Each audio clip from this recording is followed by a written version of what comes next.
Hi అండి, welcome to పూజారి Chamundeshwari channel. ఈరోజు మనం చెప్పుకోబోయే టాపిక్ వచ్చేసి సందులు. డే 5లో మనం సందుల గురించి చెప్పుకుందాము. ఇంతవరకు మనము చెప్పుకున్నటువంటి ప్రకృతి వికృతులు కానీ, తర్వాత జాతీయాలు కదా అన్నీ చెప్పుకున్నాం, పర్యాయ పదాలు ఇవన్నీ.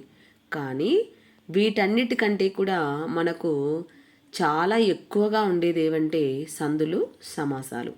మనము 12 పాఠాలకు కలిపి చాలా సందులు ఉంటాయి. సుమారుగా ఒక 100కు పైనే సందులు అనేటువంటివి ఉంటాయన్నమాట. మరి వాటన్నిటిని ఎలా విడదీయాలి, ఎలా కలపాలి, అది ఏ సంధి అని కనుక్కోవడం చాలా కష్టమే అనిపిస్తుంది. కాబట్టి నేను చెప్పినట్లు చదివినట్లయితే మీరు సులభంగా సందుల్ని గుర్తుపట్టొచ్చు, తర్వాత ఈజీగా విభజించవచ్చు. అది ఏ సందు కూడా మీరు గుర్తించవచ్చు అనమాట. మనకు 10వ తరగతిలో చాలా సందులు ఉన్నాయి. ఏవేవి? అత్వసంధి, ఇత్వసంధి, ఉత్వసంధి, యనాదేశ సంధి, సవర్ణదీర్ఘ సంధి, గుణసంధి, త్రిక సంధి, తర్వాత రుగాగమ సంధి, లులన సంధి, ప్రాతాది సంధి కదా, సరళాదేశ సంధి, ఇలా చాలా చాలా సంధులు ఉన్నాయి. మరి ఏది ఏ సంధి అని గుర్తుపెట్టడం చాలా కష్టమే. కాబట్టి నేను చెప్పినట్లు మీరు చేసినట్లయితే చాలా సులభంగా మీరు సందుల్ని గుర్తుపట్టచ్చు అనమాట. ముఖ్యంగా మొదట మనము కొన్ని విభజించుకోవాలి. అంటే అన్నీ సపరేట్గా రాసుకోవాలన్నమాట. అంటే మన పాఠం మొత్తంలో సవర్ణదీర్ఘ సంధికి సంబంధించి ఎన్ని పదాలు ఉన్నాయి, గుణ సంధికి సంబంధించి ఎన్ని పదాలు ఉన్నాయి, త్రిక సంధికి ఎన్ని ఉన్నాయి, ఇలా లులన సంధి ఎన్ని ఉన్నాయి, ఇట్లా ప్రతి సంధికి సంబంధించినటువంటి ఉదాహరణలను మనము విభజించుకున్నట్లయితే ఒకసారి చదువుకుంటే మీరు దాన్ని బట్టి ఆటోమేటిక్గా రాసేయచ్చు అనమాట. కాబట్టి ముఖ్యంగా మనం మొదట సవర్ణ దీర్ఘ సంధి గురించి ఎన్ని ఉన్నాయి, మన టెక్స్ట్ బుక్లో 10వ తరగతిలో సవర్ణ దీర్ఘ సంధికి సంబంధించినటువంటి పదాలు ఎన్ని ఉన్నాయి ఇప్పుడు నేను మీకు చెప్తాను. మొత్తం మనకి సవర్ణ దీర్ఘ సంధికి సంబంధించినటువంటి పదాలు వచ్చేసి 16 ఉన్నాయి. ఈ 16 కూడా మనకన్నీ కూడా సవర్ణ దీర్ఘ సంధే. మరి ఈ 16ని ఎలా గుర్తుపెట్టుకోవాలబ్బా అని మీకు డౌట్ రావచ్చు. కాబట్టి నేను ఒక చిన్న కథలాగా చెప్తాను. ఆ కథని గుర్తుపెట్టుకున్నా కూడా మీరు ఆ పదాలు అనేటువంటివి సవర్ణ దీర్ఘ సంధి అని మీరు ఈజీగా గెస్ చేయొచ్చు. మరి ఆ కథ ఏంటో చెప్పుకుందామా? ఒకరోజు మహాత్ముడు, పరమాత్ముడు, పుణ్యాత్ముడు, ధర్మాత్ముడు, గుణాతీతుడు, సంకీర్తనాచార్యుడు, లతాలి వీరంతా కలిసి ఎవరెవరు? మహాత్ముడు, పరమాత్ముడు, పుణ్యాత్ముడు, ధర్మాత్ముడు, గుణాతీతుడు, సంకీర్తనాచార్యుడు, లతాలి వీరంతా సాహిత్య అభిమానంతోని జ్ఞానార్థంబుకై, జ్ఞానార్థంబు అంటే మీ జ్ఞానాన్ని అర్థించాలని కాళికాంబను వేడుకున్నారు. అర్థమవుతుందా అండి? ఏమీ లేదు. ఒకరోజు మహాత్ముడు, పరమాత్ముడు, పుణ్యాత్ముడు అందరూ ఆత్ముడే, ఈజీగా గుర్తుపెట్టుకోవచ్చు. ఆత్ములు అనే పదం వచ్చిందంటే మనకు సవర్ణ దీర్ఘ సంధి కిందికి వస్తుంది. ఒకరోజు మహాత్ముడు, పరమాత్ముడు, పుణ్యాత్ముడు, ధర్మాత్ముడు, గుణాతీతుడు, తర్వాత సంకీర్తనాచార్యుడు, లతాలి వీరంతా సాహిత్య అభిమానంతో జ్ఞానార్థంబుకై అంటే జ్ఞానాన్ని అర్థించాలని ఎవరిని వేడుకున్నారు? కాళికాంబను వేడుకున్నారు. అప్పుడు కాళికాంబ ఏమనింది తెలుసా? అప్పుడు కాళికాంబ ఇలా చెప్పింది. ఏమని? మీరు దశాబ్దం పూర్తి కాకముందే ఈ చరాచర మానవాళి ప్రాణార్థములపై సావకాశం వదిలి పరధనాపేక్షను విడనాడినప్పుడు మీకు జ్ఞానం సిద్ధిస్తుంది అని కాళికాంబ చెప్పింది. అర్థమైందా? ఒకరోజు మహాత్ముడు, పరమాత్ముడు, పుణ్యాత్ముడు, ధర్మాత్ముడు, గుణాతీతుడు, సంకీర్తనాచార్యుడు, లతాలి వీళ్ళందరికీ సాహిత్యం అంటే చాలా అభిమానం. కాబట్టి వీళ్ళంతా ఏం చేస్తున్నారు? సాహిత్య అభిమానంతో జ్ఞానార్థమును సాధించడానికి, అర్థించడానికి కాళికాంబను వేడుకున్నారు. అప్పుడు కాళికాంబ ఏమని చెప్పింది, మీరు దశాబ్దము పూర్తి కాకముందే ఈ చరాచర మానవాళి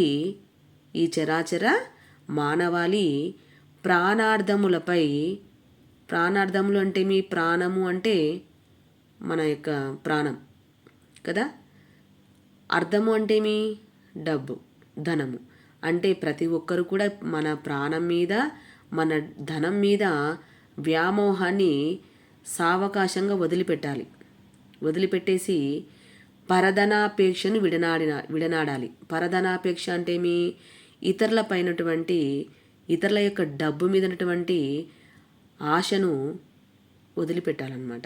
అంతే కదా, చాలామంది ఇతరుల డబ్బుకు ఆశపడుతూ ఉంటారు. మరి ఈ చరాచర మానవాళి కూడా ఏం చేయాలంట, మన ప్రాణాలు అర్థంలపైన అర్థంని తర్వాత పరధనాపేక్షను సావకాశంగా విడనాడినప్పుడు మీకు జ్ఞానం అనేది సిద్ధిస్తుంది అని కాళికాంబ చెప్పడము జరిగింది. అర్థమైందా? ఏమీ లేదంటే చాలా ఈజీ. నేను జస్ట్ మీకు ఈ పదాలతోనే నేను ఒక కథలాగా అల్లాను అంతే. ఎందుకంటే చాలా ఈజీగా ఉంది. ఏం లేదు, కాళికాంబని పైన చెప్పినటువంటి వాళ్ళంతా కలిసి జ్ఞానాన్ని సంపాదించాలని వెళ్ళినారనుకోండి. అలా వెళ్ళినప్పుడు ఆమె ఏం చెప్పింది, మీరంతా కూడా ఇతరుల యొక్క డబ్బు, పరధనాపేక్ష పైన, ప్రాణార్థములపైన సావకాశాన్ని వదిలిపెడితే మీకు జ్ఞానం అనేది సిద్ధిస్తుంది అని చెప్పినట్లు మీరు ఒకటి కథను మీ మైండ్లో పెట్టేసుకోండి. చాలా ఈజీ. ఒక్కసారి 2 సార్లు మీరు కథను చదివినారనుకోండి, ఆటోమేటిక్గా మీకే వచ్చేస్తుంది. ఏముంది, ఒకరోజు మహాత్ముడు, పరమాత్ముడు, పుణ్యాత్ముడు, ధర్మాత్ముడు, గుణాతీతుడు, సంకీర్తనాచార్యుడు, లతాలి వీరంతా కూడా సాహిత్య అభిమానంతో జ్ఞానార్థమునకై జ్ఞానాన్ని అర్థించాలని కాళికాంబను వేడుకున్నారు. అప్పుడు కాళికాంబ ఏమని చెప్పింది, మీరు దశాబ్దము పూర్తి కాకముందే ఏం చేయాలి, ఈ చరాచర మానవాళంతా కూడా ప్రాణార్థములపైన సావకాశం వదిలిపెట్టి పరధనాపేక్షను విడనాడినప్పుడు మీకు జ్ఞానం సిద్ధిస్తుంది అని కాళికాంబ చెప్పింది. మరి నేను ఇంతకీ ఈ కథ ఎందుకు చెప్పాను అనేది మీకు అర్థమై ఉంటుంది అనుకుంటున్నాను. ఎందుకు చెప్పానంటే, ఈ పదాలన్నీ కూడా మీకు కనిపించినాయి అనుకోండి, అవన్నీ కూడా సవర్ణ దీర్ఘ సంధి అనమాట. మీరు ఒక్క కథను గుర్తుపెట్టుకుంటే 16 పదాలు కూడా మీకు ఈ కథలోనే వచ్చేసాయి.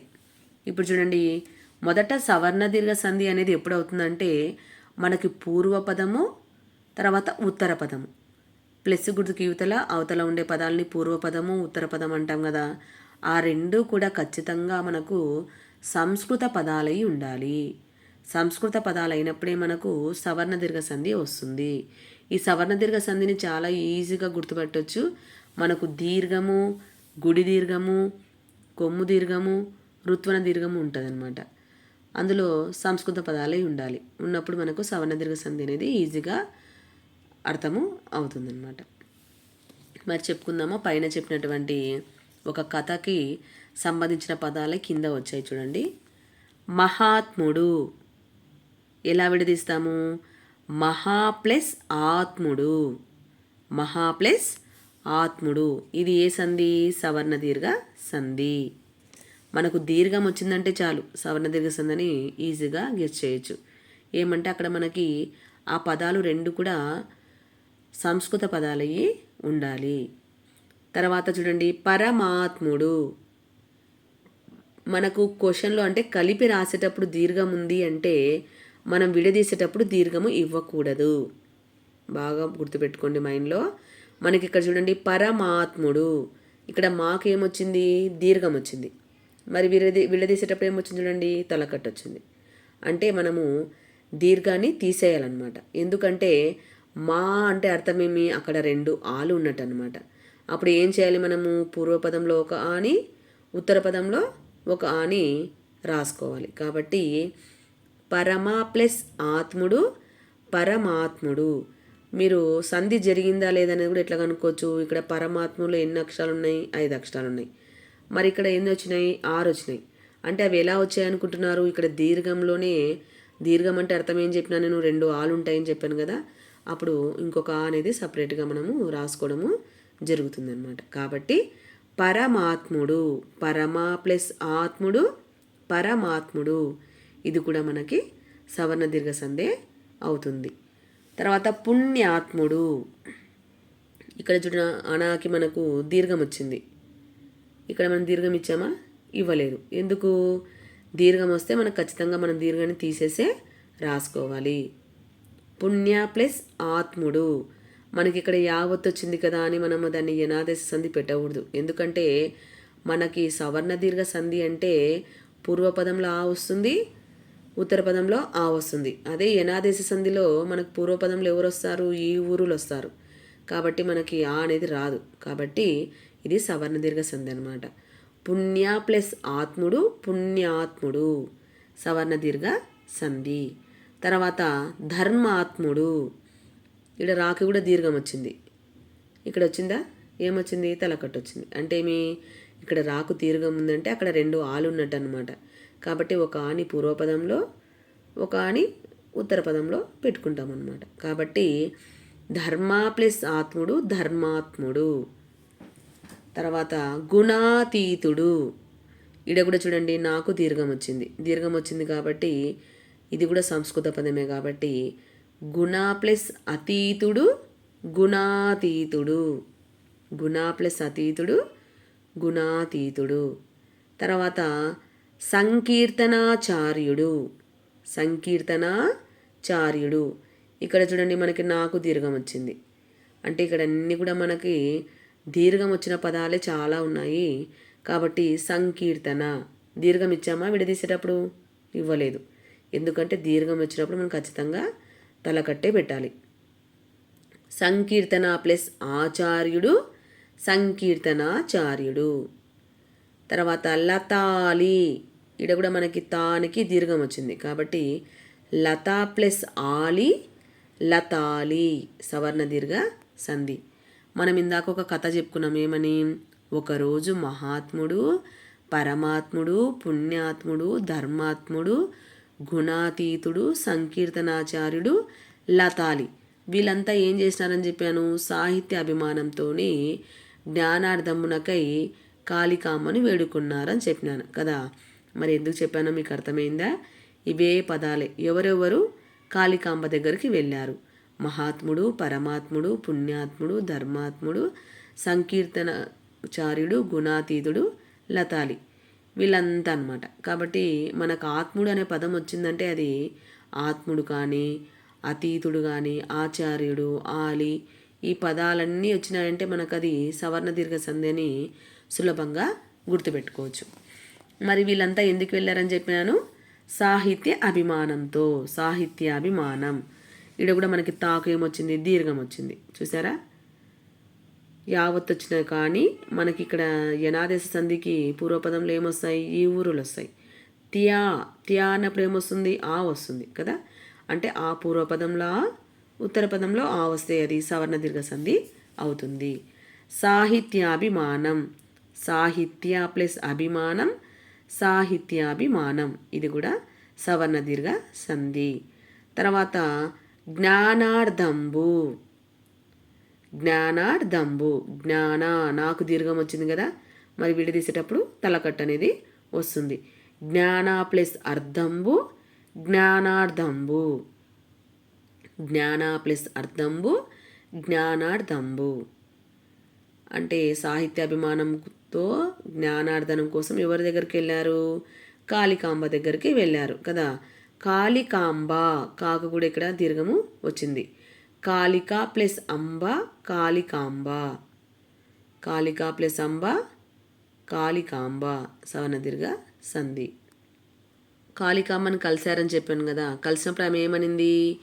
దశాబ్దం పూర్తి కాకముందే ఈ చరాచర మానవాళి అంతా కూడా ప్రాణార్థాలను, పరధనాపేక్షను సావకాశంగా వదిలిపెడితే మీకు జ్ఞానం అనేది సిద్ధిస్తుంది అని చెప్పింది అన్నాను కదా. కాబట్టి అవే పదాలు ఇక్కడ మనకు వచ్చాయి. దశాబ్దం, షాకేమొచ్చింది? దీర్ఘం వచ్చింది. విడదీసేటప్పుడు తలకట్టు వస్తుంది కదా.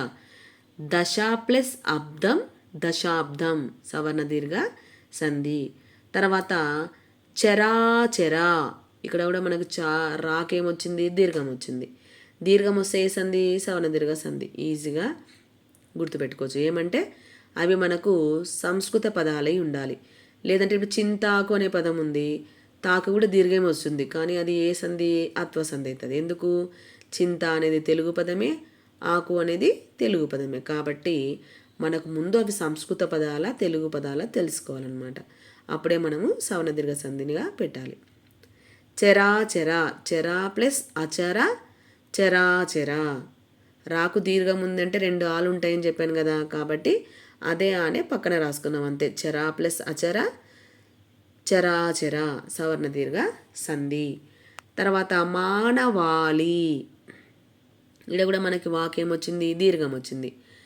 మానవ ప్లస్ ఆలి మానవాళి, ఇది కూడా సవర్ణ దీర్ఘ సంధి.